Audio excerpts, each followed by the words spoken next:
Let me show you how to turn an Excel model into an API.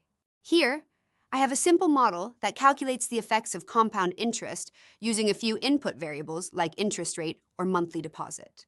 To start, press the button, Apps and Shares, where we can run our API wizard. Enter a name and click Next.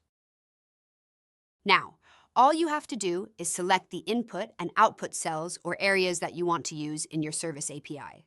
Everything you choose will be collected on the right side, where you can also modify these selections.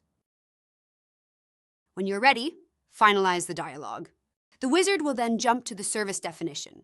Now we are here. This is the basic data of your service.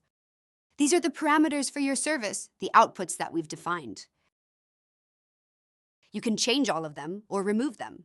You can set mandatory settings, but now let's publish the service.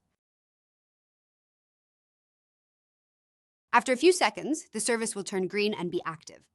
The wizard also shows a sample link that calls your published service with some default values. Click it to run the service and see the results. You will instantly see the results in your browser in JSON format. You can play around with the URL parameters and get the updated results. Using this technology, your Excel Pro users can create the business logic that your front-end teams or no-code builders can simply use inside their products. Complex Excel math becomes instantly available, reducing coding overhead and boosting productivity.